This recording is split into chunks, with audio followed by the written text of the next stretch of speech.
ఆషిల్ ఖాన్ అనే ఒక video editor freelancing ద్వారా 1 crore కంటే ఎక్కువ మనీని సంపాదించాడు. మనం సోషల్ మీడియాలో చూస్తూనే ఉంటాము 1 lakh per month, 2 lakh per month, even దానికంటే ఎక్కువ మనీని కూడా ఫ్రీలాన్సింగ్ ద్వారా సంపాదిస్తున్నారు. ఎక్కడ చూసినా సోషల్ మీడియాలో ఫ్రీలాన్సింగ్ గురించి పాజిటివ్ గానే చెప్తారు.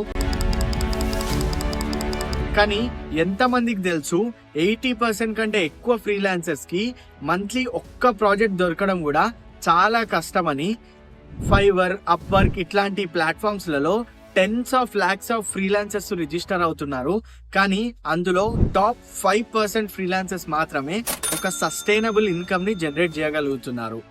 సో ఈ వీడియోలో మనం కూడా ఏదో ఒక రోజు ఆ టాప్ 5% ఫ్రీలాన్సర్స్ లిస్ట్ లో ఉంటామని దృష్టిలో పెట్టుకుంటూ మనం ఫ్రీలాన్సింగ్ ద్వారా మన ఫస్ట్ 10,000 రూపీస్ ని ఎట్లా సంపాదించాలో ఈ వీడియోలో నేను చెప్తా. ఈ వీడియో మొత్తం స్టెప్ బై స్టెప్ గైడ్ ఉంటుంది.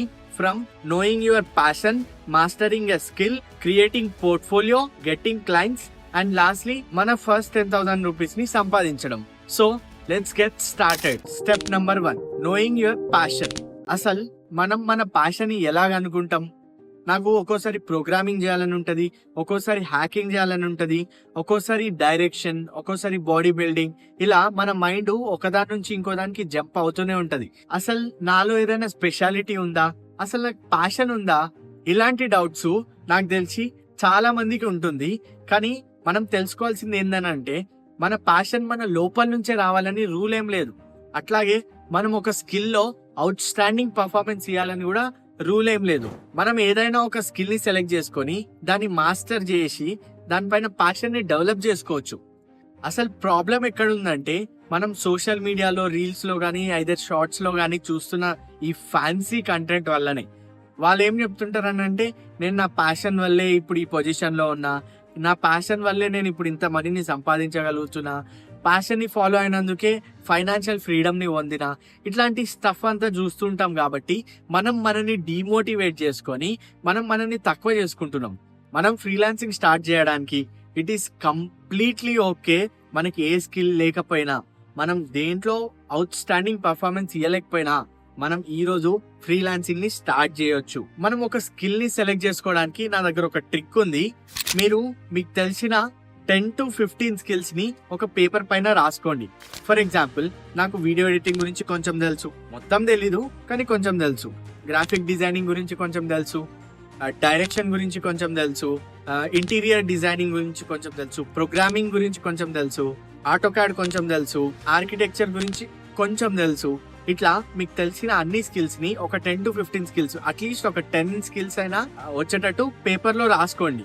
రాసుకున్న తర్వాత ఇప్పుడు అందులో నుంచి ఒక్కొక్క స్కిల్ ని ఎలిమినేట్ చేయడానికి ట్రై చేయండి. మీకు దేని గురించి అయితే తక్కువ తెలుసో, దేని గురించి అయితే మీరు అంత ఎక్సైటింగ్ గా ఫీల్ అవ్వట్లేదో దాన్ని ఎలిమినేట్ చేయడానికి ట్రై చేయండి. అట్లా ఎలిమినేట్ చేస్తూ ఒక 3 to 5 స్కిల్స్ ని ఉంచుకోండి. ఆ 3 స్కిల్స్ లో ఒక్క స్కిల్ ని సెలెక్ట్ చేసుకుంటాం. అందులో ఒకటి ఎలా సెలెక్ట్ చేసుకుంటాం అంటే, నేను ఒక క్రైటీరియా ఇస్తా, అందులో ఏ స్కిల్ అయితే దీన్ని మీట్ అవుతుందో దాన్ని సెలెక్ట్ చేసుకోండి. ఆ క్రైటీరియా వచ్చేసి ఫస్ట్ థింగ్ వచ్చేసి మీరు ఆ స్కిల్ నేర్చుకోవడం వల్ల అది మీ లైఫ్ లో ఏదైనా ఒక ఇంపాక్ట్ క్రియేట్ చేస్తుందా, క్వాలిటీ ఆఫ్ లైఫ్ ని పెంచుతుందా అనేది చెక్ చేయండి. దాని తర్వాత అసలు ఆ స్కిల్ ఆన్లైన్ లో మనం సేల్ చేసుకోవచ్చా అంటే, ఫర్ ఎగ్జాంపుల్ ఇప్పుడు నేను ఒక ఫిట్నెస్ స్కిల్ ని సెలెక్ట్ చేసుకున్నాను అనుకో, ఆ ఫిట్నెస్ గురించి చాలా డిమాండ్ ఉంది, నేను ఫిట్నెస్ రిలేటెడ్ యూట్యూబ్ వీడియోస్ చేయొచ్చు, లేదంటే వేరే వాళ్ళకి కన్సల్టింగ్ చేయొచ్చు. ఇట్లా థర్డ్ థింగ్ వచ్చేసి ఆ స్కిల్ ని మనం చేస్తున్నప్పుడు మనకి ఒక ఎక్సైట్మెంట్ ఫీల్ అవుతున్నామా లేదా అనేది చెక్ చేసుకోవాలి. ఇప్పుడు ఆ స్కిల్ ని మనం ఒకవేళ 3 hours కానీ ఇంకెక్కువ టైం దానిపైన వర్క్ చేసినా కూడా మనకు అరే ఇదేంద్రా ఇంత జల్దీ అయిపోయిందని అనిపించాలి, కానీ ఏంద్రా ఇది ఇంకా అయిపోతలేదు ఇంకెంతసేపు అనే ఫీలింగ్ మాత్రం రావద్దు. ఫోర్త్ వన్ వచ్చేసి ఆ స్కిల్ మోస్ట్ డిమాండింగ్ అయి కూడా ఉండాలి.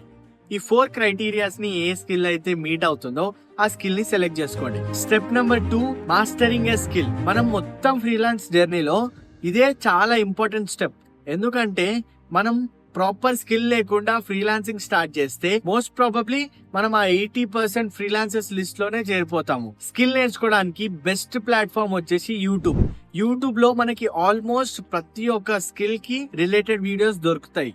ఐ సజెస్ట్ మీరు ఒక స్ట్రక్చర్డ్ వేలో స్కిల్ నేర్చుకోవడానికి ట్రై చేయండి. ఎందుకంటే మీరు ర్యాండమ్ గా అక్కడో వీడియో ఇక్కడో వీడియో చూస్తే మనకి ఏదో ఒక పాయింట్ లో దానిపైన ఇంట్రెస్ట్ పోతుంది. సో వీలైనంత వరకు స్ట్రక్చర్డ్ వేలో నేర్చుకోవడానికి ట్రై చేయండి. వీలైతే పెయిడ్ కోర్సెస్ తీసుకోండి.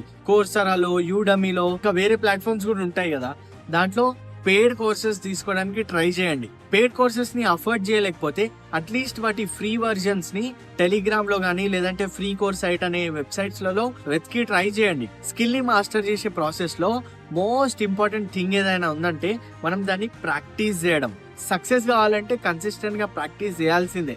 మనం చూసే ఆన్లైన్ కంటెంట్ లో 80% కంటెంట్ మన స్కిల్ రిలేటెడ్ కంటెంట్ నే చూడండి. సో దట్ మనం కన్జ్యూమ్ చేసేదే మనం నేర్చుకుంటాము. Step number 3, creating a portfolio. ఈ స్టెప్ లో మనం మన పోర్ట్ఫోలియోని క్రియేట్ చేసుకుంటాము. పోర్ట్ఫోలియో క్రియేట్ చేసే ముందు మన లిస్ట్ లో ఉన్న వేరే ఫ్రీలాన్సర్స్ యొక్క పోర్ట్ఫోలియోని ఒకసారి చెక్ చేయండి. చెక్ చేసి వాళ్ళలా బిల్డ్ చేయడానికి ట్రై చేయండి. మేక్ ష్యూర్ మన పోర్ట్ఫోలియోలో మన బెస్ట్ వర్క్ ని చూపించడానికి ట్రై చేయండి. ఎందుకంటే మన వర్క్ ని చూసే మన క్లయింట్స్ వస్తారు.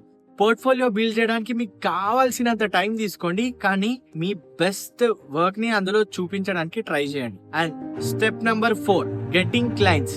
ఈ స్టెప్ కి వచ్చే వరకు మనకి ఆల్మోస్ట్ తెలిసిపోతుంది ఇఫ్ ఫ్రీలాన్సింగ్ మనకి సెట్ అవుతుందా లేదా అని. మన పోర్ట్ఫోలియోని చూసి లేదా మనం పోస్ట్ చేసిన వర్క్ ని చూసి క్లయింట్స్ వస్తున్నారంటే దాని అర్థం మన వర్క్ బాగుందని. మన వర్క్ ని చూసి కూడా క్లయింట్స్ రావట్లేదు అని అంటే దాని అర్థం వి షుడ్ వర్క్ మోర్ అని. మనం చేసే వర్క్ మనకే నచ్చట్లేదు అని అంటే దాని అర్థం వచ్చేసి this is not for us అని. అసలు మనం క్లయింట్స్ ని ఎలా తెచ్చుకుంటాం? క్లయింట్స్ ని తెచ్చుకోవడానికి నేను ఫాలో అయిన 4 మెథడ్స్ చెప్తా. ఫస్ట్ వన్ వచ్చేసి ఫ్రీలాన్సర్, అప్వర్క్, ఫైవర్ ఇలాంటి ప్లాట్ఫామ్స్ లలో మనం రిజిస్టర్ అయ్యి డైలీ బిడ్డింగ్ చేయడం, దాంట్లో డైలీ ఎంగేజ్డ్ గా బిడ్ చేయడం. సెకండ్ మెథడ్ వచ్చేసి కోల్డ్ ఈమెయిల్ చేసి మనం క్లయింట్స్ ని రీచ్ అవుట్ అవుతాం. క్లయింట్స్ మన దగ్గరికి రావడం కాదు, మనమే క్లయింట్స్ దగ్గరికి వెళ్తాం, మన వర్క్ ని చూపించి మాతో కొలాబరేట్ కండి అని ఈమెయిల్ చేస్తాం. సో దట్ మనకి క్లయింట్స్ వచ్చే ఛాన్సెస్ పెరుగుతుంది. నెంబర్ 3, లింక్డ్ఇన్ లో మనం ఒక ప్రొఫైల్ క్రియేట్ చేసి మన వర్క్ ని దాంట్లో పోస్ట్ చేస్తుంటాం. ఇప్పుడు లింక్డ్ఇన్ ఏదైనా జాబ్ ఆఫర్స్ కానీ ఇంటర్న్షిప్ ఆఫర్స్ ఉంటే మనకి నోటిఫికేషన్స్ సెండ్ చేస్తుంది. లేదంటే ఏదైనా ప్రొఫెషనల్స్ కానీ కంపెనీస్ కానీ మన వర్క్ ని చూసి వాళ్ళు మనల్ని రీచ్ అవుట్ అయ్యే ఛాన్సెస్ పెరుగుతుంది. సో లింక్డ్ఇన్ లో ఖచ్చితంగా ఒక అకౌంట్ ని క్రియేట్ చేసుకోండి. అండ్ లాస్ట్ ది 4th వచ్చేసి యూట్యూబ్ లో కొత్తగా మానిటైజ్ అయిన channels like 1K to 20K subscribers ఉన్న ఛానల్స్ ని రీచ్ అవుట్ అవ్వండి. ఆ ఛానల్స్ లో వాళ్ళు వాళ్ళ మెయిల్ ని ఇస్తుంటారు. ఆ మెయిల్ ద్వారా వాళ్ళని రీచ్ అవుట్ అయ్యి వాళ్ళతో కొలాబరేట్ కాండి. ఇలా కూడా మనకి క్లయింట్స్ వస్తారు. నేను చెప్పిన ఈ స్టెప్స్ అన్ని ఫాలో అయితే మీరు మీ ఫస్ట్ 10,000 రూపీస్ ని ఎర్న్ చేస్తారు. లెట్స్ సీ ఎంతమంది వాళ్ళ ఫస్ట్ 10,000 ని ఫ్రీలాన్సింగ్ ద్వారా ఎర్న్ చేస్తారు. ఒకవేళ మీరు ఎర్న్ చేస్తే ఖచ్చితంగా మర్చిపోకుండా ఈ వీడియో కింద కమెంట్ చేయండి.